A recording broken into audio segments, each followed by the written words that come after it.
mai 2021. Donc, continuez de partager. Grüß Gott, Fimba Gras. Ri Oka. Wie geht es dir? Ja, wir grüßen Gott. Heute ist ein schöner Tag. Kann man schon sehen. Donc, on va commencer sans plus tarder.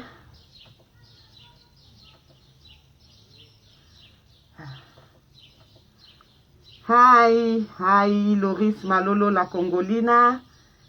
Get good.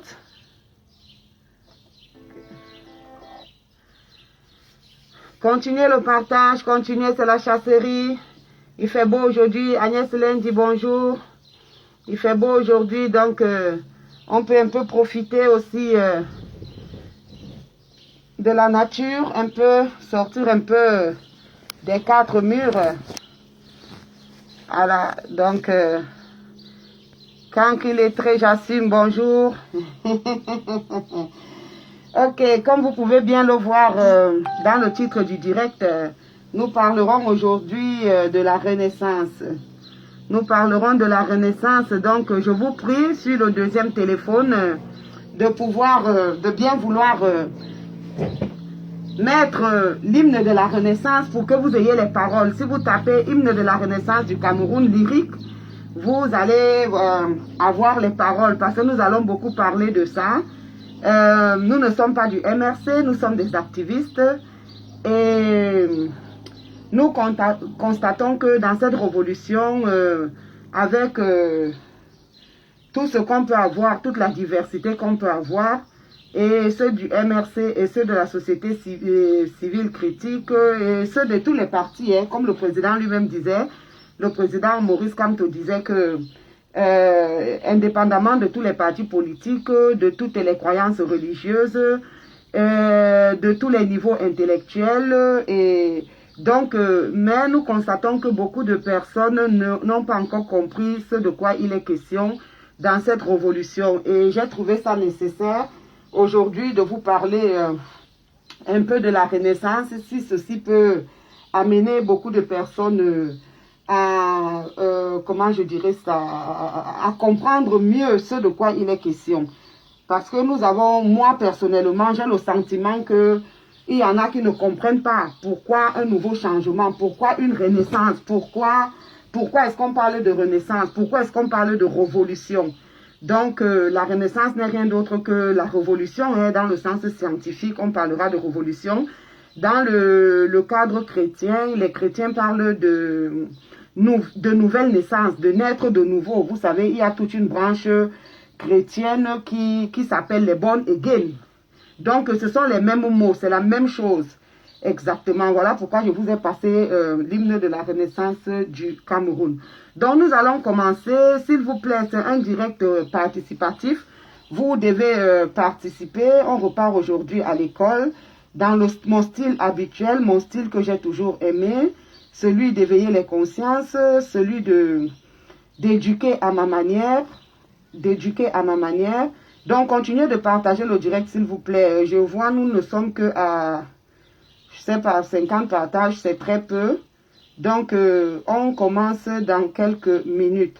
Et je vais vous passer aussi ici l'hymne de la nouvelle naissance chez les chrétiens. Parce que c'est très, très important en ce lundi de l'Ascension que nous puissions... Voilà, là, voilà, nous sommes à 92 partages, c'est bon, que le chrono monte, continuez de partager s'il vous plaît. Oui, je vais communiquer le numéro. Un instant, parce que je dois l'épingler. J'épingle le numéro et on commence sans plus tarder. Continuez de partager s'il vous plaît. Oui, même le numéro là.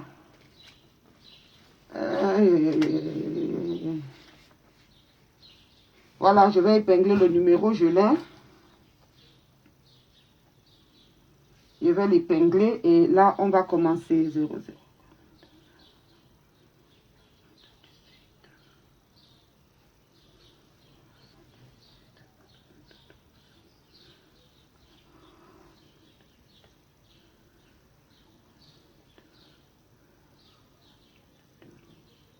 Voilà, je vais l'épingler. Bonjour à Frama. Ok. C'est bizarre. Aujourd'hui, il apparaît. Je l'épingle. Ok, nous pouvons donc d'ores et déjà commencer notre live Facebook. La Renaissance. Nous allons parler de l'hymne de la Renaissance. Je vais m'appuyer, je vais m'inspirer là-dessus.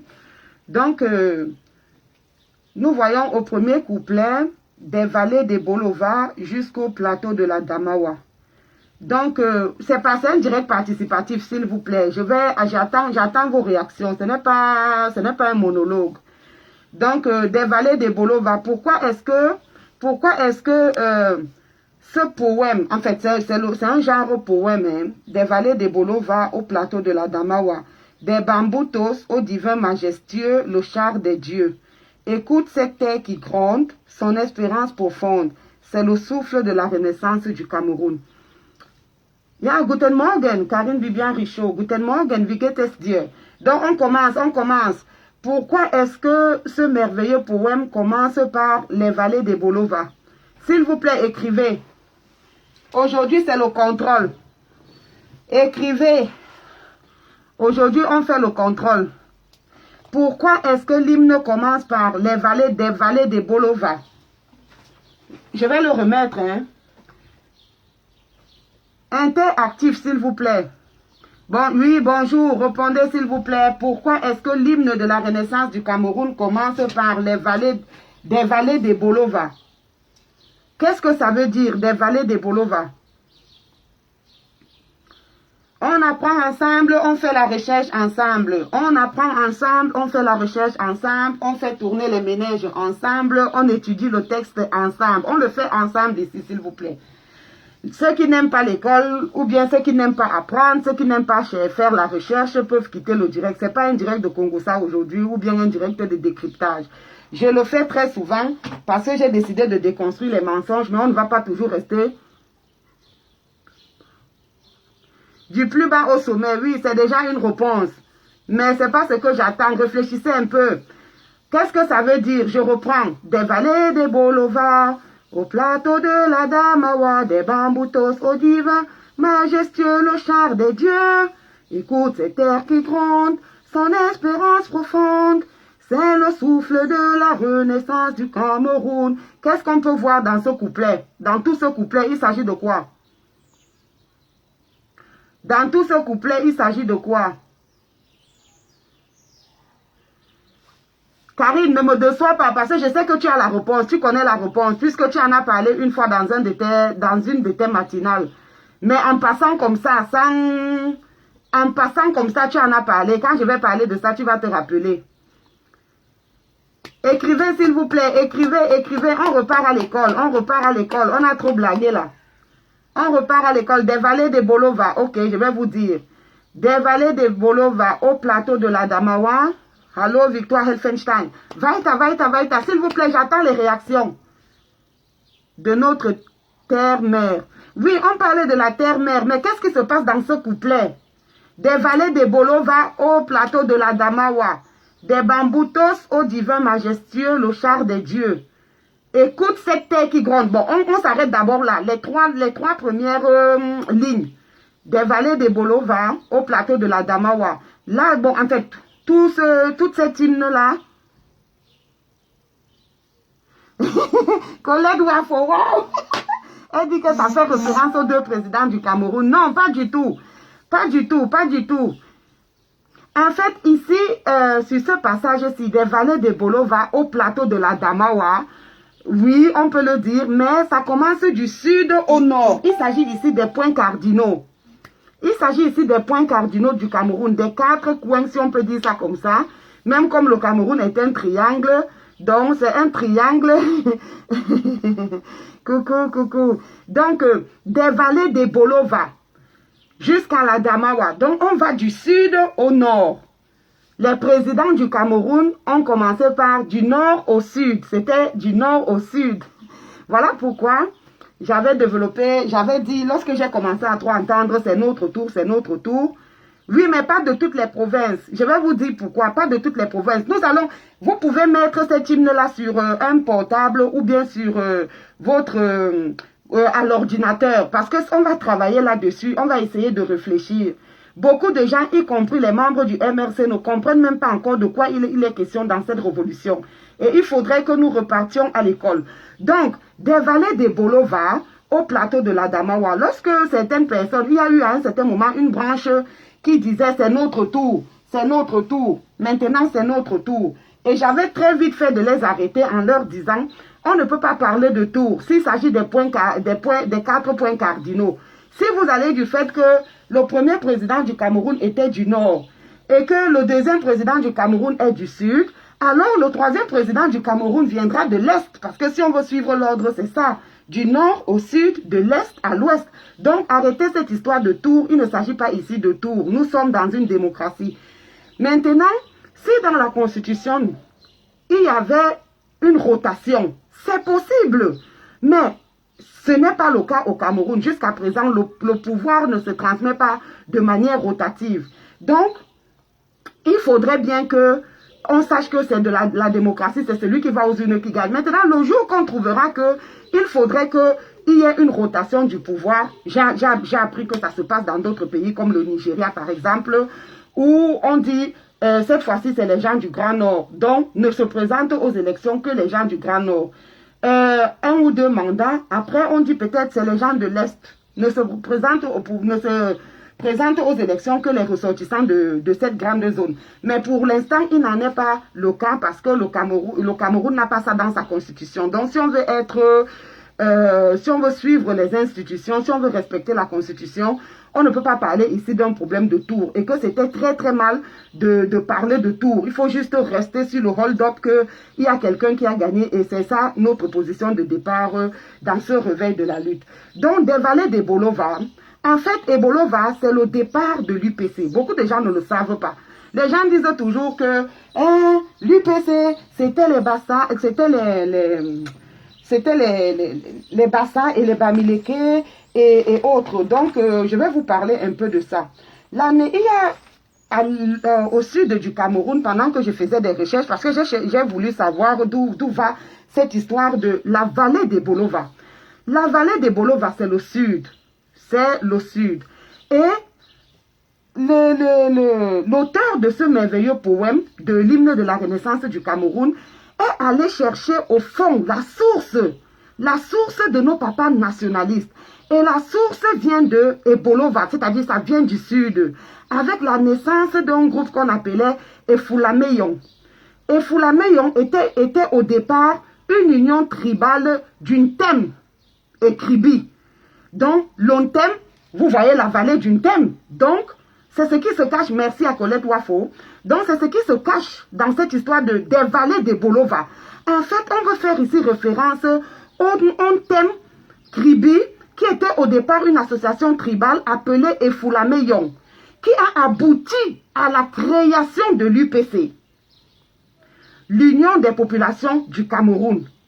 Donc, voilà donc le départ de la lutte de nos pères indépendantistes, venus d'un mouvement tribal appelé Efulameyon, qui au départ devait réunir les élites d'une thème et de Kribi, et après, au départ, c'était pour revendiquer que leurs richesses leur appartiennent et tout, mais après, ça s'est étendu et les quelques papas, malheureusement, le foyer de la création a été corrompu, mais le mouvement avait déjà pris et c'est devenu un spirit. Donc, voilà pourquoi des vallées de Bolova. Des vallées de Bolova, c'est pour faire référence à la source de là où tout est parti. Donc, au plateau de l'Adamawa. Ok. Qu'est-ce qui se cache dans les plateaux de l'Adamawa? Écrivez s'il vous plaît. Interactif aujourd'hui. Mais comment? Voilà Karine Bibian. Un jour dans ton direct, tu avais dit que tout est parti du sud, mais tu n'as pas détaillé. Donc, il y a beaucoup de gens qui ne savent pas que c'est parti du sud. On a toujours considéré tous ceux qui sont du sud comme étant des sardinards. C'est vrai que la sardine est venue après. Mais le mouvement avait déjà pris et il est né au sud d'un groupe tribal d'une association tribale appelée Efulameyon. Donc maintenant, au plateau de la Damawa, pourquoi est-ce que on quitte maintenant le sud pour aller au nord? Voilà, donc ils n'ont pas commencé par le nord. Dans l'hymne, on commence par le sud parce que c'est l'origine, c'est là où tout est parti. Donc maintenant, jusqu'au plateau de la Damawa, qu'est-ce qui se cache dans la Damawa? Qu'est-ce qui se cache dans ce mot d'Adamawa? S'il vous plaît, c'est très important parce que lorsque on chante les hymnes, lorsque on dit des slogans, on ne sait pas exactement ce qu'il y a à l'intérieur. Il peut y avoir des déviances dans la lutte parce que les gens ne comprennent même pas l'essence de notre révolution ou bien de la Renaissance. Donc, qu'est-ce qui se cache dans Adamawa? Aujourd'hui, on va faire beaucoup de géographie. S'il vous plaît, participez, j'attends les réponses. Non, je ne vais pas tout mâcher et avaler encore pour vous. Vous devez vous-même avaler quand même. Donc, qu'est-ce qui se cache dans l'Adamawa, s'il vous plaît? Qu'est-ce que l'Adamawa? Vous allez me dire que vous êtes tous nés ici en Europe. Qu'est-ce qui se cache dans l'Adamawa? Des vallées d'Ebolova. On a déjà vu pourquoi Ebolova a été cité. Adamawa, la source de vie. Non. Qu'est-ce qui se cache dans Adamawa? Des vallées d'Ebolova au plateau de l'Adamawa. Qu'est-ce qui se cache dans Adamawa? L'Adamawa, c'est d'abord quoi au Cameroun? C'est une région, non? Écrivons au moins que l'Adamawa, c'est une région, quand même. On n'est pas quand même tous nés ici en Europe pour dire qu'on n'a pas une idée quand même des régions du Cameroun. Ok, je vais donc dire, comme les réactions ne viennent pas. Donc, l'Adamawa, c'est une région du Grand Nord. C'est une région du Grand Nord et c'est la capitale, dont la capitale est Ngaoundéré. L'Adamawa a 5 départements. Le Ndjerem avec pour capitale Tibati, ou bien chef-lieu Tibati. Le Faro et Deo, chef-lieu Tinière. Le Mayo Bagno, chef-lieu Bagno. Le Mbere, chef-lieu Meganga ou capitale Meganga. La Vina, qui a pour capitale Ngaoundéré et qui baptise donc la capitale de l'Adamawa. Maintenant, dans l'Adamawa, Adamawa vient du nom Adama. Adama de Modibo Adama. À cet endroit, il y avait un très grand royaume à l'époque. Il y avait un très grand royaume. Et dont le chef s'appelait Adama. Et de Adama donc est venu l'Adamawa. Donc vous voyez que quand on connaît ces choses-là, on ne peut pas rester superficiel dans le combat. On comprend exactement pourquoi est-ce qu'on se bat et pourquoi est-ce que nous devons continuer de nous battre. Et qu'est-ce qui s'est passé avec ce royaume? Il se passe donc que quand la colonisation arrive, la colonisation va combattre les royaumes. Parce que les royaumes ont une grande puissance, la légitimité du chef vient des populations. Et les populations sont très soumises au chef. Donc on ne peut rien faire sans le chef. Alors, qu'est-ce que les impérialistes vont faire? Ils vont essayer un peu partout de casser les royaumes pour pouvoir imposer un semblant, d'égalité entre les chefs supérieurs et les autres, et les citoyens lambda. Mais en fait, c'est pour diviser, c'est pour casser l'esprit. C'est pour casser l'esprit parce qu'il n'était pas facile de rentrer dans un royaume comme ça et d'assujettir les individus. Alors que le roi était puissant et que les individus étaient soumis au roi. Donc, après, on comprend déjà des vallées de Bolova au plateau de l'Adamawa. On comprend pourquoi est-ce que l'auteur de ce poème commence par les vallées de Bolova. Et là, il va directement à l'Adamawa, du sud au nord. Et il revient des Bamboutos au divin majestueux, le chat des dieux. Le Bamboutos se trouve où, s'il vous plaît? C'est l'école, hein? C'est l'école. Bamboutos. Répondez. Mais ça, au moins, tout le monde sait là où les Bamboutos se trouvent. Où se trouvent les Bamboutos, s'il vous plaît? Donc, il n'y a que les sardinas dans le direct, le live. Hein? Les Bamboutos, c'est où? À l'ouest, oui. Où exactement à l'ouest? Oui, mais Karine est fit en géographie. Tu as toujours dit que tu étais nul en géographie, mais je vois que tu es un peu fit. C'est où à l'ouest? Les Bamboutos. Oui, mais où exactement? Dans quel département? Quelle est la capitale des Bamboutos? Oui, Bouddha. Oui, Lorin Djoto. Bravo, tu allais me décevoir. Lorin Djoto, c'est vrai. Donc, les Bambutos, c'est un département de l'ouest du Cameroun avec pour capitale Mbouda. Exactement. Exactement. Donc, vous voyez qu'on est du sud au nord et de l'ouest sûrement à l'est.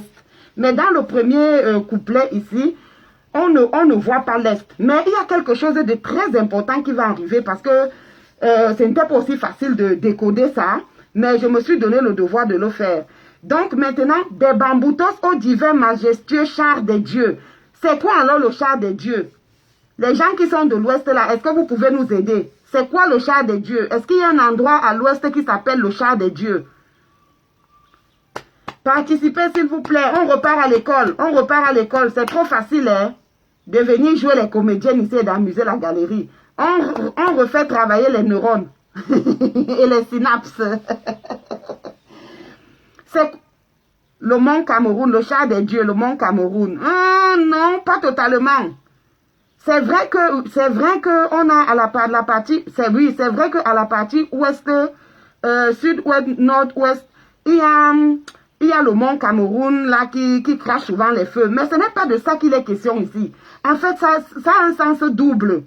Des Bambutos au divin majestueux, le char des dieux. Continuons s'il vous plaît, le char des dieux, le char des dieux. Maman et les Camerounais, oh. Moi-même je détestais la géographie, j'aimais beaucoup plus l'histoire à l'école, mais c'est très important. Parce que quand on ne comprend pas ces trucs, on pense qu'on est dans un combat ici pour s'amuser. Il ne s'agit pas ici des amusements, de venir à amuser la galerie. En fait, je vais vous lire, tapez sur votre téléphone ou bien à Google, le char des dieux. Le char des dieux est un théâtre de Patrice Ndendi Penda, qui a été édité, en fait, qui est sorti en 1999. Et j'ai fait des recherches et je vais vous lire ceci. Je vous lis intégralement et le texte n'est pas de moi. Donc vous allez suivez s'il vous plaît attentivement. Le char des dieux est une fiction historique mettant en scène le premier coup d'état militaire en Afrique dans le royaume Bimbia au début du 19e siècle sous l'impulsion des Européens. Cette agression avait pour but de faire main basse sur les matières premières et autres richesses du continent en éliminant les élites et les chefs traditionnalistes et les chefs nationalistes. Est-ce que vous comprenez? En fait, c'est un code parce que parfois, lorsqu'on est dans la lutte, il ne faudrait pas tout présenter comme ça sur un plateau. En fait, on quitte Ebolova, on va à la Damawa. À Ebolova, on a vu que c'est la source du mouvement de l'UPC. C'est là où tout est parti. On va au plateau de la Damawa. À l'intérieur de la Damawa, il y avait le royaume Modibo Adama qui a été détruit. On repart au Bambutos à l'ouest, à Mbouda, et on revient dans le char des dieux. Et le char des dieux, c'est ce théâtre-là. Je reprends. C'est une fiction historique. Donc, c'est un livre que vous pouvez commander sur Amazon. Il ne coûte même pas cher. Je l'ai vu ici au niveau de l'Allemagne. C'est dans les... Je ne sais pas où, c'est 5 €. Donc, le prix est très abordable. C'est un livre. Je ne sais pas si c'est un essai ou quoi. Mais c'est un livre. Donc, c'est une fiction historique mettant en scène le premier coup d'état militaire en Afrique. Donc, ça a toute une symbolique, cette histoire de char de Dieu. Dans le royaume Bimbia, au début du 19e siècle, sous l'impulsion des Européennes, cette agression avait pour but de faire main basse sur les matières premières et autres richesses du continent en éliminant les élites et les chefs nationalistes. Mais c'est là où nous en sommes jusqu'aujourd'hui. La lutte dans laquelle nous sommes n'est autre que notre vraie indépendance, nos vraies libertés. Un impérialisme qui perdure. C'est le texte continue. Un impérialisme qui perdure et qui est en grande partie la cause multiforme profonde des luttes tribales, des génocides, des confiscations du pouvoir, etc. Dans un système de pillage organisé. Mais c'est là où nous sommes jusqu'aujourd'hui. C'est là où nous sommes, c'est exactement là où nous sommes aujourd'hui. Toutes les luttes tribales, tous les génocides, la confiscation du pouvoir, profitent à qui? Profitent aux impérialistes.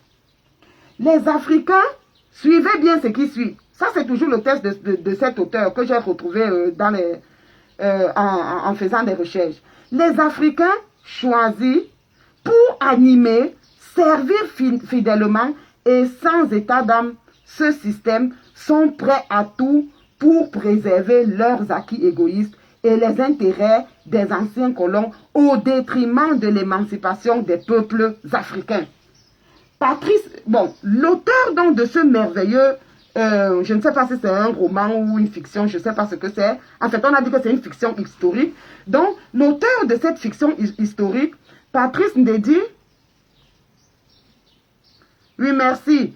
Donc, l'auteur de cette fiction historique, Patrice Ndédi Penda, est né le 4 mars 1945 à Banyo-Bumbem, à Yabassi, au Cameroun. Il a fait des études de lettres à l'université de Nanterre, Paris. Il est diplômé de l'école supérieure des transports de Paris, marié et père de 10 enfants. Donc, vous voyez que, si on revient, on va se rendre donc compte que le char des dieux, c'est ce premier coup d'État qui s'est passé en Afrique. Et il se trouve que ce premier coup d'État se passe contre Mbimbia. Qui était donc Mbimbia? Si vous tapez donc Mbimbia, vous allez vous rendre compte que c'était un très très grand royaume. Un très très grand royaume du côté de Limbe. Et c'était en fait, c'était une monarchie. Et il y a eu deux rois, le roi William Ier et le roi William II. Donc, ils ont détruit un peuple qui s'appelait les Izoubou. Les Izoubou. Alors, vous voyez souvent même, on parle de Bimbia et ses sites. Donc, c'était aux alentours de Limbe et autres. Et ce royaume était très riche puisqu'ils ont toujours eu le pétrole, les terres sont fertiles et autres. Donc, vous voyez que dans le premier couplet de l'hymne de la Renaissance du Cameroun, il s'agit ici de donner l'historique de la lutte des pères indépendantistes. Et comme ça, de dire pourquoi est-ce qu'on se bat. Des bamboutos au divin majestueux, le char des dieux n'est rien d'autre que ce coup d'État qui avait été organisé, qui est l'un des premiers en Afrique. Et après, on dit, écoute cette terre qui gronde. Quelle est la terre qui gronde? Son espérance profonde, c'est le souffle de la renaissance du Cameroun. La terre qui gronde, c'est le Cameroun qui gronde. C'est l'Afrique qui gronde pour réclamer justice. C'est l'Afrique qui gronde pour essayer de défendre ses matières premières, pour que ces matières premières reviennent d'abord à ses fils. Pour que les matières premières reviennent d'abord à ses enfants, à ses descendants. Pour que les Africains, les Camerounais soient épanouis. Pour que ces matières premières servent à construire des écoles. Pour que ces matières premières servent. Et c'est ce que nous faisons depuis plus de 2 ans. Tous les jours, nous nous égosillons. Mais je sais qu'il y a des gens qui sont membres du MRC, qui ont la carte du MRC, mais qui n'ont même jamais cherché à comprendre la profondeur de ces textes. Des gens viennent dans le combat juste pour combattre d'autres personnes. Des gens ne comprennent pas que nous sommes en guerre et que cette guerre a commencé depuis que les impérialistes sont arrivés en Afrique. Depuis les années 1500, même avant l'esclavage, ce n'était qu'un temps de cette guerre. Et la guerre continue. Aujourd'hui, nous les êtres humains, nous sommes libres entre guillemets. Nous avons la liberté de circuler, de nous exprimer, entre parenthèses. Entre parenthèses. Mais toutes ces libertés-là sont encore menacées. Puisque de temps en temps, on va vous dire que, même au niveau du Cameroun, on va vous dire que il y a telle personne qui est allée dans telle famille, ou bien on est allé chercher telle ou telle nièce au village, on arrive en ville, on l'esclavagise, elle devient la bonne de la maison. Ce sont les gens qui continuent à faire ces pratiques-là. Ou bien en Libye, des Noirs qui vont en Libye, espérant rejoindre l'Europe, l'Occident, se trouvent en train d'être esclavagisés. Mais c'est parce que nous-mêmes, nous n'avons pas encore compris ce de quoi il est question. Si nous luttons, si nos pères indépendantistes, même avant les indépendances-là, certains pères qui ont lutté contre l'oppression allemande, comme les Manimben Tombi, hein, ce n'était pas pour que nous nous libérions seulement des Européens et que nous-mêmes, Noirs, Africains, que nous puissions aussi assouvir nos frères et sœurs en humanité dans l'esclavage. Non. Au même titre que je dis toujours que le peuple camerounais ou bien les peuples africains, s'il faut voir au fond, sont les peuples les plus civilisés du monde parce que ces peuples-là ne sont jamais allés agresser d'autres peuples. Ils se sont toujours défendus en légitime défense parce que ce sont eux qui ont souvent été agressés. Et ce n'est pas juste une méchanceté gratuite. Il s'agit des richesses que Dieu nous a données.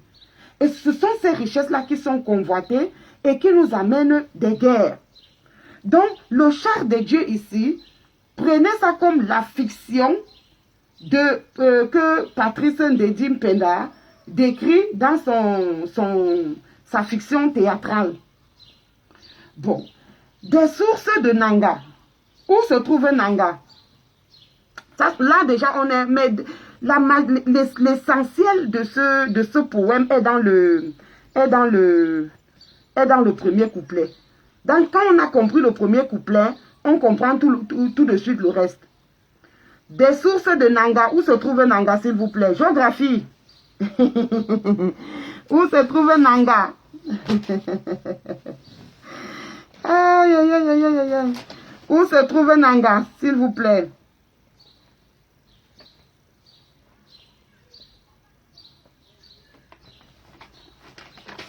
À l'est. On verra Karine. Astrid Nikez, coucou. Où se trouve Nanga? D'autres propositions.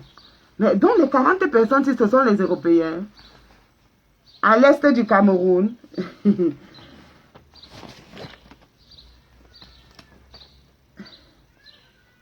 Où se trouve Nanga, s'il vous plaît?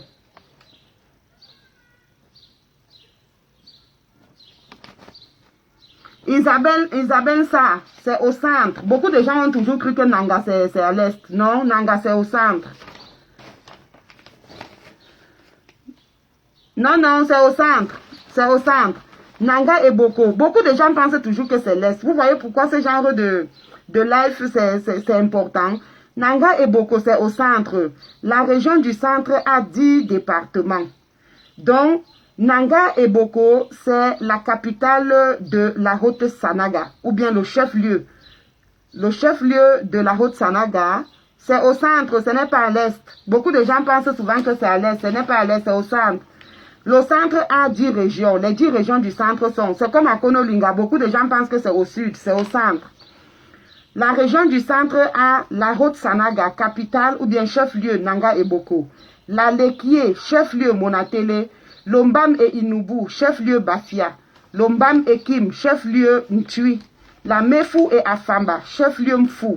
La Mefu et Akono, chef-lieu Ngumu. Lomfundi, chef-lieu Yaoundé. L'Oignon et Kele, chef-lieu Ezeka. L'Oignon et Fumu, chef-lieu Akonolinga. L'Oignon et So, chef-lieu Mbalmayo. Oui. Voilà pourquoi il faut beaucoup. Donc, quand les gens disent souvent, la première dame vient de l'Est, elle est Nanga et Boko. Non, elle est du centre. Mais, à un certain moment de sa vie, ils ont fait l'Est, ils ont fait Batouri, ils ont fait l'Est. Donc, voilà, c'est dans le centre. Donc, ici, oui, dans le centre. Dit-on, il serait né en Nanga, il serait même de Nanga, dit-on. Donc, c'est dans le centre. Donc, les sources de Nanga, les torrents de la Sanaga, l'Ondé, on repart à l'ouest, les ravines et seigneuries, par les flots du Vouri, là on est au littoral. Ces flots de réjouissance, dans les flots, c'est l'eau, les mouvements de l'eau, c'est la nouvelle naissance. Parce que l'eau est la vie. Et là où il y a l'eau, il y a toujours des traces de vie, généralement. Là où il y a l'eau, il y a toujours des traces de vie. Il y a beaucoup d'endroits dans ce monde où la vie n'est pas possible parce qu'il y a manque d'eau à ces endroits-là. Donc, c'est la nouvelle naissance, c'est le souffle de la renaissance du Cameroun. La nouvelle naissance n'a rien d'autre pour synonyme que la renaissance du Cameroun. Donc, vous voyez donc, on repart sur les Manengumba. Où se trouve Manengumba? Ça, c'est le troisième couplet. Sur les Manengumba, sur les crêtes de Rebouba, Makossa qui nous caresse, le Bikoussi d'allégresse, les harmatans qui chantent, les moussons triomphantes. C'est le souffle de la renaissance du Cameroun. Donc, dans chaque couplet, on essaye. Donc, dans chaque couplet, on essaie de toucher toutes les zones du Cameroun. Si quelqu'un essaye de méditer cet hymne de la renaissance du Cameroun, la personne ne peut pas sortir de sa bouche. Laissez-nous avec pour nous, allez faire votre part. Non, l'hymne est contre, parce que l'hymne parle de tous les coins du Cameroun. De temps en temps, l'ouest, le sud, le nord, le littoral, le centre. Donc, le MRC appelle à tous les enfants, à tous les Camerounais, quelle que soit leur origine ou leur proximité ou leur situation géographique, leur proximité sociologique. Mais qu'est-ce qu'on entend de ces brouillons, de ces gens qui ont des ordures dans la tête, pour ne pas reprendre l'expression du président élu? Allez faire pour vous, laissez pour nous. Comme si le train de la Renaissance, le MRC, était juste une histoire d'une certaine localité au Cameroun. Alors, au 4e couplet, qu'est-ce que l'auteur de ce poème fait, de ce poème de l'hymne du MRC? Au 4e couplet, continuez de partager s'il vous plaît. Malheureusement, quand ce n'est pas les Congossas, vous ne partagez pas. Gloire, donc, le 4e couplet, on rend gloire à nos pères, à certains, hein, ce n'est pas tous, mais bon, je suis triste de ne pas voir là le nom de Manimbon Tombi, mais bon, on parle de gloire à Mangabel, gloire à Ruben Umniobe, gloire à Wandi, Moumie, Mouna, Foncha, Afana et Paul Samba. Merci beaucoup. Et qu'est-ce que ce couplet-là nous dit? Les lumières, ils sont des lumières de la nation. Ils éclairent nos cœurs de lion. Parce que si tu n'as pas le cœur de lion, tu ne peux pas rentrer dans un combat contre ceux qui sont armés, contre ceux qui sont matériellement, disons ça comme ça, matériellement plus équipés que toi. Mais, parce qu'ils sont des lumières, ils nous montrent le chemin, ils ont tracé le cap. Et c'est ce que je dis toujours aux gens. Et dans ce couplet-là, on s'adresse à tous ces bacs à ordures qui sont toujours en train de dire que la révolution commence et finit avec Kamto. Non, voilà l'hymne de la Renaissance qui dit gloire à Mangabel, gloire à Ruben Umniobe, gloire à Wandi, gloire à Moumie, gloire à Mouna, gloire à Foncha, gloire à Afana, gloire à Paul Samba. Ici, on a beaucoup plus pris les pères UPCistes parce que beaucoup de gens avant se sont battus pour la même cause, comme les Manimbon Tombi qui ont résisté farouchement aux Allemands, comme le roi Bonbon Joya qui a inventé l'écriture Bamoun. Donc, ils éclairent nos cœurs de lion. Mais vous voyez, il y a un individu tapis dans l'ombre qui se serait donné le nom de général cœur de lion, qui sûrement n'a jamais cherché à méditer ses paroles. Parce que lorsqu'on a le cœur de lion, on plane les devants, on est une sentinelle, on est une lumière. On ne reste pas dans un coin obscur et on tire du matin au soir sur les autres combattants. Gloire à ces lumières de la nation, à ces gens-là qui ont su très tôt de quoi il était question, qui éclairent nos cœurs de lion. Ça veut dire que qui nous montre la route, qui nous donne le courage. Le lion est caractérisé par son courage, sa force, sa bravoure, sa témérité. Ils éclairent nos cœurs de lion. Je vous ai dit comment est-ce qu'on est arrivé au nom de lion indomptable.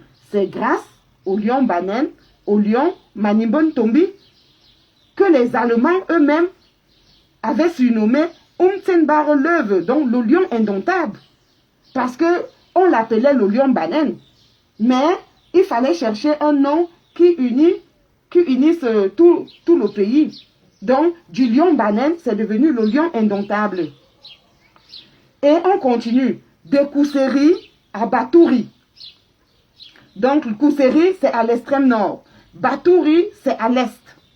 De Bakassi à Kiossi. Bakassi, c'est le Nozo, et qui aussi, c'est le sud, unis par le précieux ruban des noces de Fumban.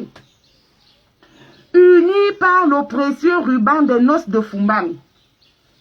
Vous savez qu'en 1972, il y a eu un référendum. C'est vrai que ce référendum était truqué, mais c'est de ça que ce passage-là parle. Unis par le précieux ruban des noces de Fumban. Parce que c'est après ça que on sera maintenant République unie du Cameroun. Il n'y aura plus Cameroun français ou c'est occidental, Cameroun oriental. Tes enfants tout amour, la nuit précède le jour. Nous devons nous donner la main parce que après la pluie, c'est le beau temps. La nuit ici, c'est ce moment de guerre, mais le jour ici, c'est l'espoir. L'espoir des lendemains meilleurs sur le sillon de la renaissance du Cameroun, sur la route de la renaissance du Cameroun. Frères et sœurs ensemble, pays des indomptables. Ici, ça fait référence toujours au lion indomptable. Ici, ça fait toujours référence au lion indomptable sur les sillons de la Renaissance. Frères de sang ensemble, prônons quoi? On prône le vivre ensemble. Ou sur les sillons de la Renaissance du Cameroun. La révolution, un nouveau départ, un changement. Terre de mes ancêtres, terre de mes ancêtres, je t'aime de tout mon être. Je m'engage, et là c'est un serment. Donc, le poème finit par un refrain, ce qui est souvent très très rare, parce que généralement, quelqu'un qui est habitué à chanter, même les cantiques religieux, généralement c'est après une strophe le refrain, après une strophe le refrain. Ici, on a chanté, on chante toutes les strophes, et à la fin, on chante le refrain. Terre de mes ancêtres, le Cameroun, je t'aime de tout mon être. Ça, c'est un peu les paroles de l'hymne national. Au Cameroun, berceau de nos ancêtres. Je m'engage.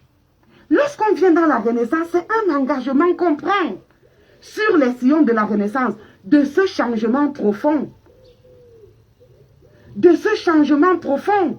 Nous ne voulons plus la corruption. Arrête toi-même de te balader partout avec un sac plein d'argent. Parce que pour qu'il y ait corruption, il y a un corrupteur et un corrompu. Il ne peut pas avoir corruption s'il n'y a pas de corrupteur.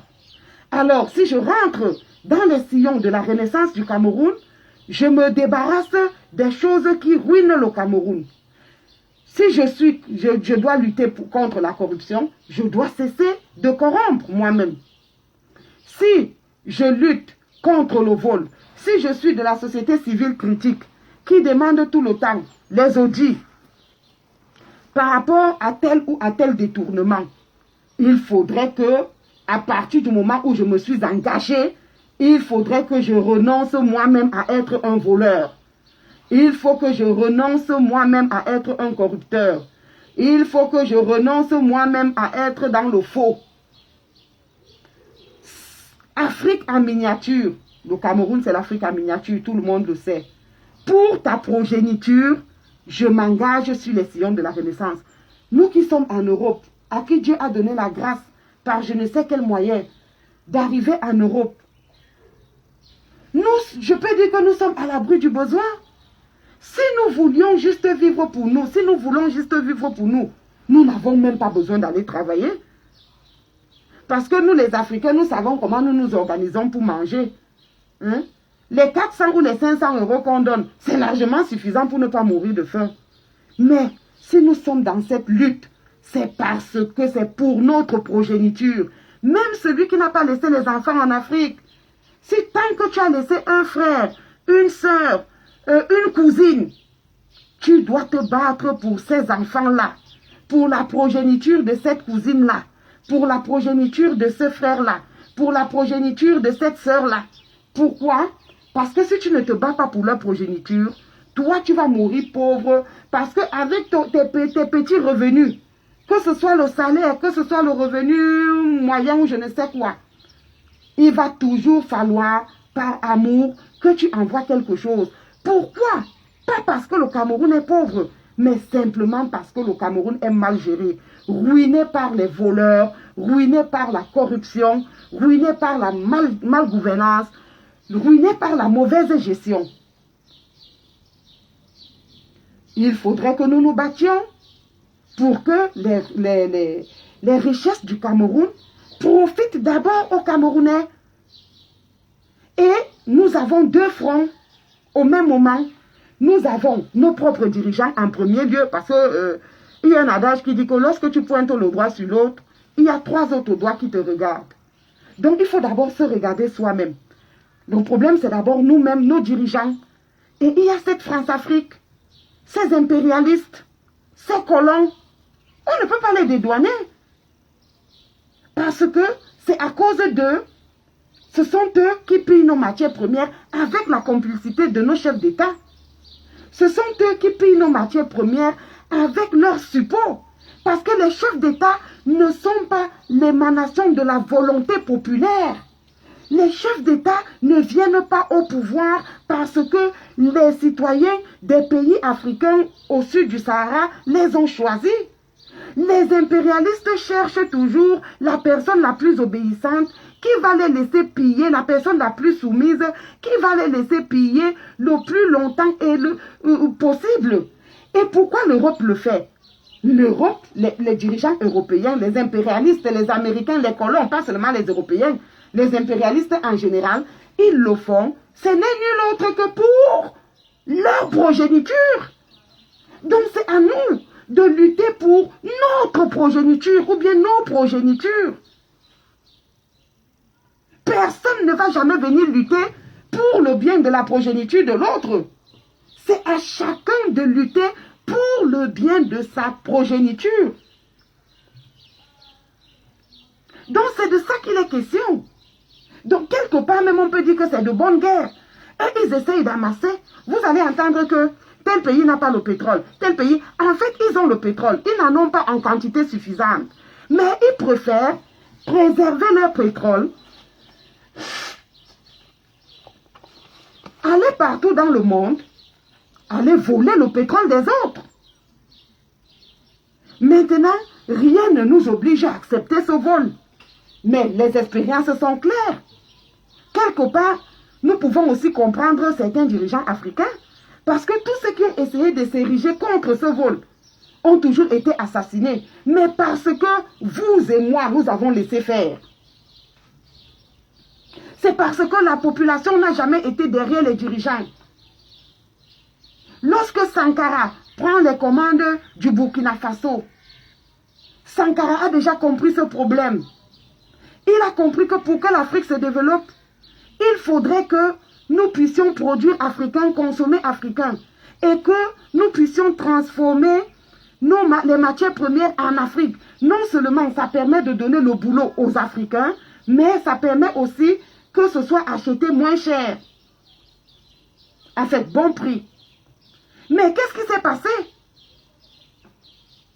Il s'est passé que ça n'arrangeait pas les Européens, les impérialistes, et on a monté qui? On n'est pas allé monter un blanc, hein?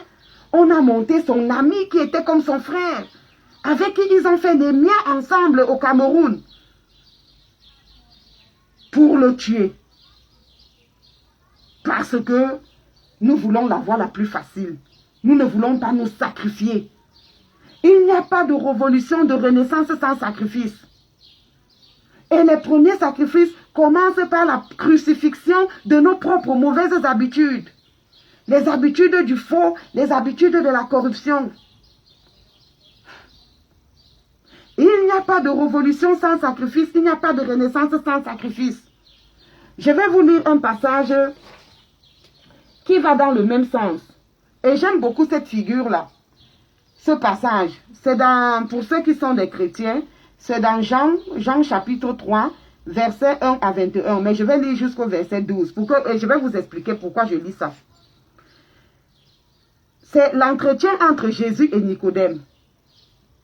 Mais il y eut un homme d'entre les pharisiens nommé Nicodème, un chef juif. Il vint auprès de Jésus et de nuit et lui dit, « Rabbi, nous savons que tu es docteur venu de Dieu, car personne ne peut faire ces miracles que tu fais si Dieu n'est avec lui. Jésus lui répondit, en vérité, je te le dis, si un homme ne naît de nouveau, il ne peut voir le royaume de Dieu. Donc, cet hymne de la Renaissance s'est inspiré aussi de ce passage. On continue. Nicodème lui dit, comment un homme peut-il naître quand il est vieux? Peut-il rentrer dans le sein de sa mère et naître? Jésus lui répondit, en vérité, je te le dis, si un homme ne naît d'eau et d'esprit, il ne peut entrer dans le royaume de Dieu. Ce qui est né de la chair est chair, ce qui est né de l'esprit est esprit. Ne t'étonne pas que je t'ai dit, il faut que vous naissiez de nouveau. Le vent souffle. C'est le souffle de la Renaissance du Cameroun. Donc c'est les mêmes mots. Le vent souffle où il veut et tu en entends le bruit. Mais tu ne sais pas d'où il vient, où il va. Il en est ainsi de tout homme qui est né de l'esprit. Nicodème lui dit, comment cela peut-il se faire? Jésus lui répondit, tu es docteur d'Israël et tu ne sais pas ces choses-là. C'est un passage que j'utilise beaucoup. Pour ceux qui pensent que les diplômes sont un tout, vous pouvez avoir des diplômes et manquer une certaine sagesse ou bien même une certaine intelligence. Tu es docteur de la loi. Toi, Nicodème, tu es docteur d'Israël. C'était un docteur d'Israël, donc quelqu'un, on peut dire un savant. Mais il n'a pas compris ce de quoi il était question dans la Renaissance. Lui, il se disait qu'il faut rentrer dans le sein de ta... Ce qui est impossible. C'est une naissance d'eau et d'esprit. Jésus, en vérité, je te le dis, nous disons ce que nous savons et nous rendrons témoignage de ce que nous avons vu. Le professeur Kant utilise ça beaucoup. Il dit toujours, nous savons là où nous allons. Nous savons là où nous allons. Et il redit souvent, nous nous sommes fixés des valeurs. Et ce sont ces valeurs-là que nous suivons. En vérité, je te le dis, nous disons ce que nous savons et nous rendons témoignage de ce que nous avons vu. Et vous ne recevrez pas notre témoignage. Vous ne recevez pas notre témoignage. Il y a des écrits, il y a des livres. C'est vrai qu'on n'enseigne pas beaucoup ça à l'école. Mais je sais qu'on a de très bons professeurs au Cameroun. Et il y a des professeurs, malgré le fait que ce ne soit pas dans les programmes scolaires, qui de temps en temps nous disaient que, voilà ce que je me rappelle, en première, un de nos professeurs nous avait dit que, on parlait de qui là? On parlait du président de la Centrafrique. Comment on l'appelait encore? On disait qu'il mangeait les gens et tout. Et notre professeur nous avait essayé de nous dire non, c'est faux. On l'a juste saboté parce que voilà la situation. Mais il n'a jamais été un cannibale, il n'a jamais mangé les gens. Si vous ne croyez pas quand je vous ai parlé des choses terrestres, comment pouvez-vous croire quand je vous parlerai des choses célestes? Personne n'est monté au ciel si ce n'est celui qui est descendu du ciel. Le Fils de l'homme est dans le ciel. Bref, c'est juste pour dire que nous avons des témoignages, il y a l'histoire, il y a des reliques. Mais nous faisons toujours comme si ça n'a jamais existé. Comme si les gens ne sont pas morts pour le Cameroun. Nous d'aujourd'hui, nous ne voulons pas mourir. Alors que les gens sont morts. Les Ernest Wandi pouvait rester tranquille. Il aurait fini peut-être ministre, ce qui est sûr. Il serait devenu sardinard, il aurait fini ministre. Les moumiers des docteurs qui ont sacrifié leur vie. Et aujourd'hui, personne ne cherche même. Normalement, leurs enfants devaient être honorés, devaient même recevoir l'argent comment on appelle ça, la prime, je ne sais pas comment on peut appeler ça, des martyrs, parce que leurs parents sont morts en martyrs. Mais nous avons un pays où on se contente de voir construire les stades. On veut le changement, mais personne n'est jamais sorti pour revendiquer que ces gens-là soient honorés, qu'il y ait même des mausolées, qu'il y ait même des monuments en leur nom. Non, le colon n'en a pas. Oui, une personne, Essama. Mais lorsque Essama fait ça, il est tout seul, qui l'accompagne. On ne peut pas vouloir la renaissance et ne rien faire pour la renaissance. Qui l'accompagne? Essama est resté comme s'il a dit, mais c'est quoi cette histoire du général Leclerc en plein droit là? C'est quoi cette histoire de ceci? Alors qu'il y a Manimba Ntombi qui est mort pour ce pays. Donc, l'effigie du Cameroun, aujourd'hui on s'appelle les lions indomptables grâce à quelqu'un qui s'est sacrifié. Hein? Mais on voit seulement les rues Leclerc. Il n'y a pas une rue Oumniobé, il n'y a pas une rue Ernest Wandje, il n'y a pas une rue Félix Moumié, il n'y a pas de rue de Afana ou de Paul Samba. C'est dommage. C'est dommage. Donc on ne peut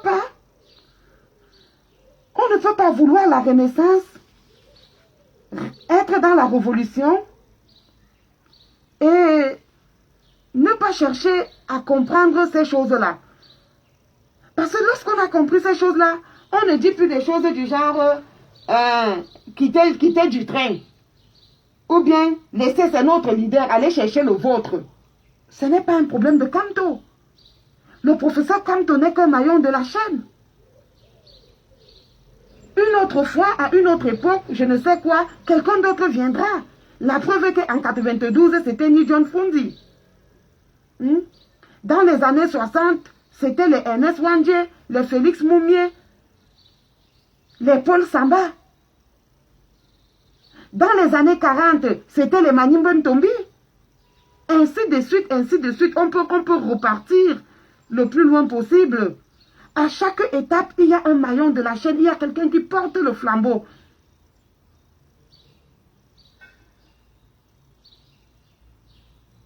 Bien sûr, parce que quel que soit le dirigeant qui vient au pouvoir, si nous ne l'aidons pas, si nous ne fermons pas un bloc derrière lui, regardez par exemple ce qui s'est passé en Côte d'Ivoire. Vous pensez que c'est la rébellion de Guillaume Soro et de Ouattara qui a enlevé Gbagbo au pouvoir? Non. La rébellion, on la montrait de jour, mais dans la nuit, c'est les avions de l'OTAN qui bombardaient. Et à cause de quoi? À cause des richesses. Parce que Gbagbo a osé faire des firmes de transformation du cacao en chocolat chez lui. Il a dit, mais c'est pas possible. On ne peut pas être les meilleurs producteurs mondiaux de cacao et ne pas avoir de firme ici chez nous qui puisse transformer le cacao en chocolat. Immédiatement, la semaine qui suivait, les impérialistes se sont retrouvés à Genève. Vous savez que les meilleures firmes de production du cacao sont du côté de Genève. Et ils sont donc allés, comme ils ont le droit de faire tout ce qu'ils veulent, ils sont donc allés voter des résolutions et tout. Et c'est comme ça que Gbagbo a été... Si ce n'était que la rébellion, les Ivoiriens avaient fait bloc derrière leur président. Ils ne pouvaient pas. Mais vous voyez, chez nous, on arrête Kamto, on l'amène en prison, il fait 9 mois, on regarde. Mais on veut que ça change. Vraiment, le pays, si on est fatigué, Eneyo doit partir, Eneyo doit partir, Eneyo doit partir. Vous pouvez crier comme ça 150 ans. Eneyo ne va jamais partir. Si c'est une firme des colons ou je ne sais quoi, il faudrait qu'on mette un président qui nous représente valablement et que nous puissions être derrière ce président. Mais le problème de la Renaissance n'est pas seulement le problème d'un homme. L'homme est la lumière qui trace le cap. Il est une lumière qui éclaire le chemin. Mais chacun de nous, la vraie révolution commence d'abord par soi-même. Je refuse de me mentir à moi-même. Je me combats moi-même. Je tue, je sacrifie moi-même ce qui n'est pas bien en moi. Parce que, tel que moi je vois la révolution aujourd'hui, ou bien c'est un bac à ordures de la révolution, disons ça comme ça, des gens qui ont les ordures dans la tête. Ils ont l'impression que dès que Kamto sera au pouvoir, tout le Cameroun ira bien. Le Cameroun n'ira pas bien s'il n'y a que Kamto qui est bien au pouvoir. Et qu'autour de lui, il y a des gens qui n'ont pas tué en eux la corruption. Il y a des gens qui n'ont pas tué en eux le vol. Il y a des gens qui n'ont pas tué en eux la médisance. Ça n'ira pas bien. C'est comme dans une équipe de mouilleurs. Vous pensez que si vous prenez 10 mouilleurs, vous mettez un Eto'o ou bien un Ronaldinho, ou bien un Pogba, cette équipe ne va jamais gagner. Parce qu'une seule personne brave ne peut pas remporter une victoire. Donc nous devons d'abord nous-mêmes, chacun individuellement, changer, tuer, crucifier le mal en nous. Sinon, il y aura alternance au sommet de l'État, mais le pays restera le même. Parce que si quand on n'a jamais volé, ou bien s'il ne vole pas, et qu'il nomme la chasserie, et que la chasserie n'a pas tué le vol qui est en elle, que la chasserie n'a pas tué la corruption qui est en elle, que la chasserie n'a pas tué le faux qui est en elle, que quand on va confier un ministère à la chasserie, au bout de 5 ans, le ministère va tomber, et ce bilan-là va éclabousser Kamto, alors que lui, il est bon. Donc c'est de ça qu'il s'agit. La renaissance doit commencer par chaque personne. Elle est d'abord individuelle. Et après, il doit avoir une renaissance d'ensemble. Pour un Cameroun nouveau, on a besoin d'un président nouveau. Le président nouveau, nous l'avons. Parce que nous n'avons jamais vu, depuis que moi j'ai l'âge de la raison, je n'avais jamais vu l'ancien président aller auprès des populations, rentrer dans les eaux de l'inondation, ou bien voir que son peuple souffre et essaye d'entreprendre quoi que ce soit pour aider son peuple. Je ne l'avais jamais vu. Donc pour moi, c'est un président nouveau. C'est du jamais vu. Dans ce sens-là, je peux dire qu'il y a une révolution. Mais les autres individus, nous qui sommes séparément, si nous ne changeons pas, si nous ne faisons pas la révolution, nous aurons Kamto pour président, le Cameroun va toujours rester dans la médiocrité. Parce que Kamto seul ne pourra pas être le ministre des Transports, il ne pourra pas être le ministre de l'Éducation, il ne pourra pas être le ministre de la Prévoyance sociale, il ne pourra pas être le directeur, il ne pourra pas être général. Il va falloir déléguer. Et si les Camerounais n'ont pas changé, ne renaissent pas, ça ne va rien amener. Parce qu'un bon président, plus 30 millions de bacs à ordures, c'est la poubelle. Je reprends. Un bon président, plus 30 millions de bacs à ordures, c'est Isakam.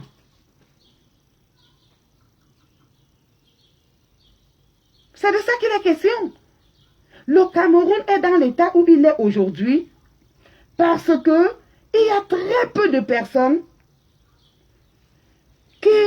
qui travaillent vraiment dans l'éthique, qui sont vraiment des bonnes personnes, y compris au gouvernement. Mais ils sont très peu. Ils sont très très peu. Voilà pourquoi le Cameroun est dans le trou où il est aujourd'hui. Par contre, si nous comprenons de quoi il est question, si l'argent était bien géré, les budgets qu'on envoyait dans les ministères étaient bien gérés, si ces budgets-là n'étaient pas détournés, le Cameroun serait mieux aujourd'hui. Parce que tous ceux qui nous dirigent aujourd'hui, la grande majorité de ceux qui nous dirigent, à l'exception de quelques, comme le ministre Jacques Famdongo, qui est né de parents fonctionnaires, dont le père était un fonctionnaire, la majorité de ces personnes-là avaient des parents soit planteurs, soit, je ne sais, pauvres, totalement pauvres. Mais aujourd'hui, ils sont devenus des grands hommes. Ils ont étudié dans les meilleures universités du monde parce que la mère patrie leur a tout donné. Ils ont été boursiers. Le Cameroun leur a tout donné. Mais aujourd'hui, ils sont des dirigeants sans renaissance. Ils sont des dirigeants sans renaissance. Et ils ont tout confisqué pour eux. Parce que il n'y a plus cette politique-là qui aide les pauvres. Et ça se répercute dans tous les domaines. Nous avons, le Cameroun est un pays qui a toujours produit de très très bons footballeurs, de très très bons sportifs. Même au handball, à un certain moment, je crois dans les années 90, là, je ne sais plus, l'équipe du Cameroun était champion de volleyball ou de handball. Mais le Cameroun a toujours eu des grands sportifs. Mais aujourd'hui, on a l'impression qu'il n'y a plus de sportifs au Cameroun. Pourquoi? Parce que la corruption s'est installée. Il faut donner 5 millions ou 10 millions ou 7 millions pour être retenu à l'équipe nationale. Et c'est ainsi qu'on forme des équipes nationales, des mouilleurs, et on laisse les génies au quartier juste parce qu'ils n'ont pas d'argent pour corrompre. À l'époque, c'était le mérite. Parce que ce sont les Européens, malheureusement, qui corrigeaient nos épreuves.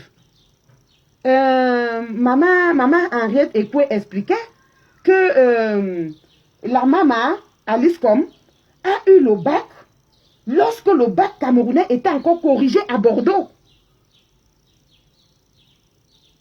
Mais maintenant que nous-mêmes, c'est nous-mêmes qui corrigeons nos épreuves. C'est nous-mêmes qui faisons, nous-mêmes nous faisons nos concours. Pourquoi est-ce que il est très difficile que les enfants des pauvres passent les concours? Il y en a, hein, il y en a qui réussissent, mais ils prennent d'abord les enfants des riches sans tenir compte du niveau. Et à la fin, ils disent, bon, on ne va pas quand même faire des classes de nuls. Là, alors, on va maintenant prendre quelques gens qui sont vraiment forts, où leurs enfants vont souvent tricher. Je l'ai toujours dénoncé, je sais comment ça se passe. Mais c'est tellement difficile, en tant qu'enfant de pauvre n'ayant aucune connaissance, de rentrer dans une grande école. Je connais une jeune fille qui, il y a 2 ans, a eu le concours de l'ENAM. Mais c'est parce que c'est un génie. Après sa maîtrise, elle a fait 2 masters. Et elle a fait le concours comme ça. Hein. Donc, elle avait presque 20 sur 20. Alors, ce genre-là, on ne peut pas laisser.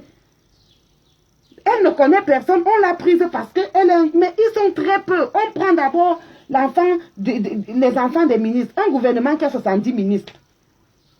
Tous les concours du Cameroun, c'est souvent 100 places. Ou bien 120 au trop. Il y a souvent une liste d'attente d'à peu près une vingtaine de personnes. Bon, rien que les ministres, on a 70 ministres.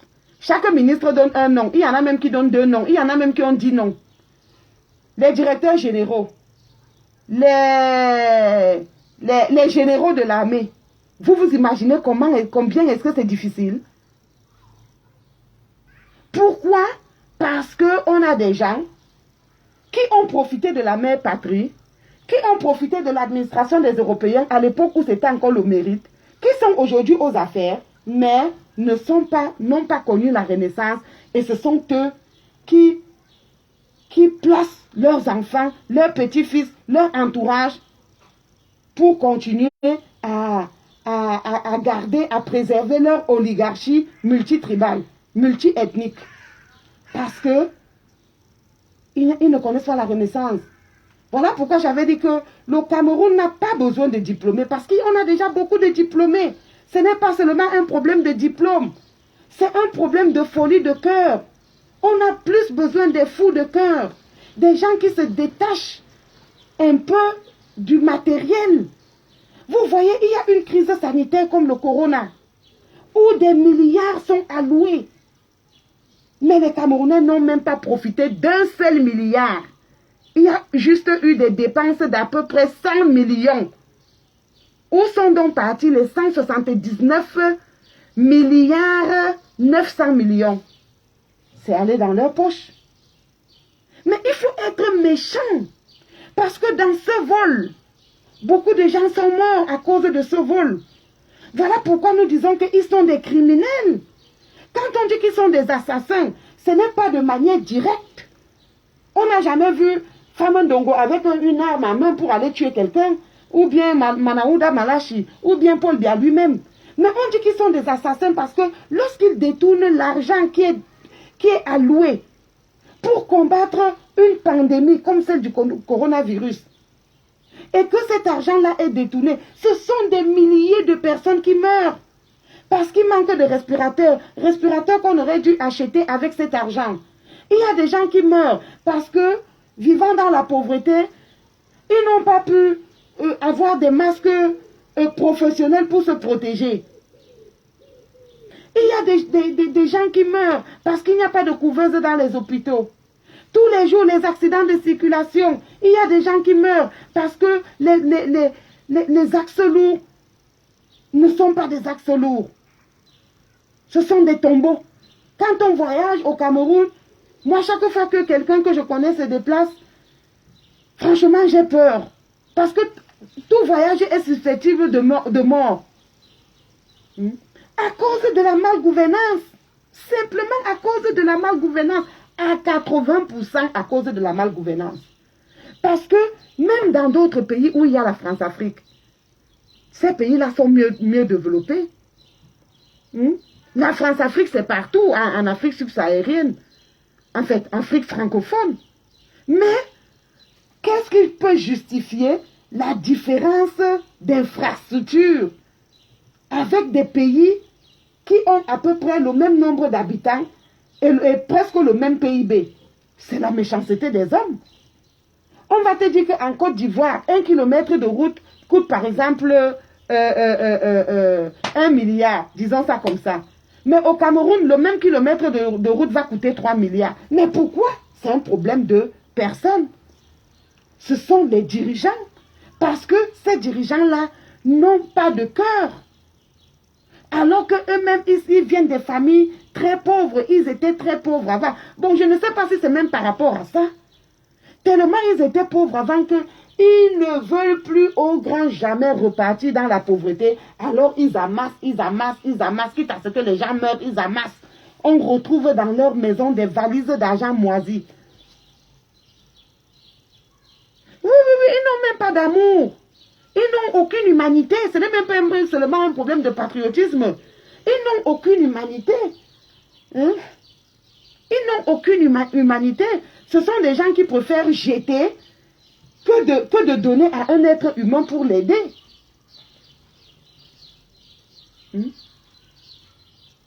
Donc, franchement, je vais vous mettre une autre musique là. Toujours dans le sens de la Renaissance. Et puis, j'espère que je vais la trouver ici. Et puis, vous allez suivre ça aussi. Et l'hymne de la Renaissance, vous la connaissez. Chacun peut suivre ça sur YouTube. Mais je vais vous mettre une musique, je dis même une musique, un morceau chrétien qui va toujours dans le sens de la Renaissance que j'aime beaucoup. Vous allez suivre ça, c'est très édifiant. Ça permet de mieux comprendre. Donc, j'espère que ça va venir.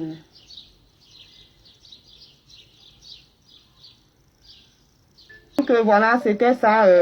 Ça va dans le même sens. Hein. Il s'agit ici de la renaissance, de la nouvelle naissance. Si on ne balaie pas tout à zéro, c'est ce que le Père Ngongang a essayé de dire en parlant de tsunami, en parlant de déluge. Si on ne balaie pas tout et recommence, si on ne recommence pas à zéro, on peut avoir un bon président au sommet de l'État, mais le Cameroun ne va pas décoller. Donc sur ce, je vous dis bon après-midi et bon appétit pour ceux qui sont à table. Et on se revoit dès que possible pour une autre série ou bien pour un autre numéro. Je vous aime. Passez. Non, aujourd'hui c'est férié, hein, donc il n'y a pas eu boulot aujourd'hui. Les autres jours, je ne peux pas me permettre à cette heure-ci de faire un direct. Donc c'est un peu ça. On va finir maintenant par, je vais mettre l'hymne de la Renaissance pour que vous puissiez encore bien suivre de quoi il est question. Maintenant que vous savez à quoi font référence la vallée des Bolova, le plateau de la Damawa, les Bamboutos, et puis cette histoire de l'Ochar des dieux. Donc, merci aussi. Donc, ne partez pas. On suit l'hymne de la Renaissance du Cameroun. Donc, c'est un problème de balayer tout. De balayer tout. L'hymne de la Renaissance. De balayer tout, de repartir à zéro. De repartir à zéro parce que sinon, on ne pourra pas se développer. Bonjour à Tracy Royal. Donc, voilà.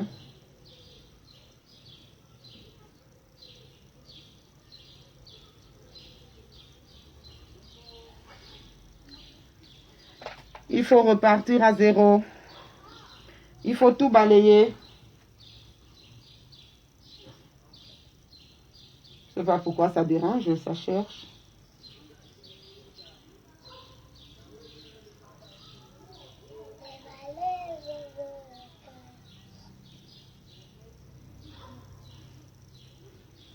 On attend un peu, ça cherche là, ça, je ne sais pas pourquoi ça complique. YouTube parfois est compliqué. Non, non, non, non, non.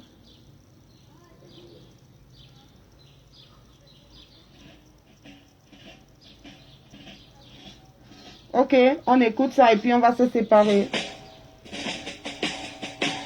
Des vallées, des Merci Gisèle Atiba. de la Tambawa, devant vous tous, aux îles majestueux, le char des dieux. Écoute cette terre qui gronde, son espérance profonde. C'est le souffle de la renaissance du Cameroun. Les sources de Nanga, les torrents de la Sanaga, les ravines de seigneurie par les flots du Vouri. Ce flot de réjouissance, c'est la nouvelle naissance, c'est le souffle de la renaissance du Cameroun.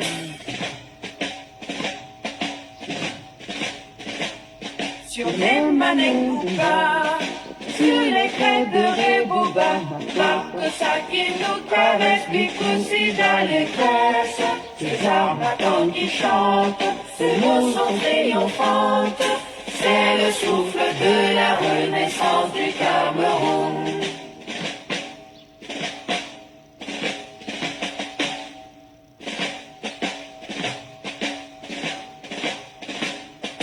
Maramangabe, Yara Ruben Oumyobe, Wanje Moumye, Mouna Fontra, Afana Fosamba, lumière de la nation, éclaire nos cœurs de lion. C'est le souffle de la renaissance du Cameroun. Le Kousseri, Abatouri, de Bakassi à Kierosi, unis par le précieux ruban des noces de Fumba. Les enfants tout amour, la lune précède le jour, sur les sillons de la renaissance du Cameroun.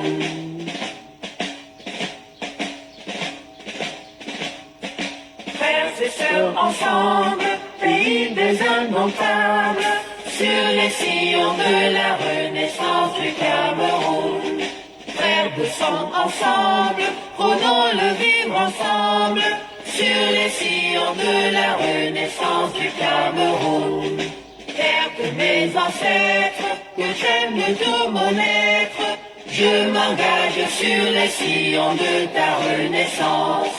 Afrique en miniature, pour ta progéniture, je m'engage sur les sillons de ta renaissance, sur les sillons de la renaissance du Cameroun. Bon dimanche, bon lundi encore, bon lundi de l'Ascension et à la prochaine, peut-être ce soir encore ou bien demain, tout dépendra de ma disponibilité. Pour ceux qui pensent que je ne suis plus inspirée, j'ai des directs dans les cahiers, mais c'est juste souvent un problème de temps. Voilà, ok, peut-être prochainement nous parlerons des violences faites aux femmes parce que c'est un peu de trop, ça en est de trop là maintenant. Ok, bye bye, je vous aime très fort et à la prochaine. Bye bye.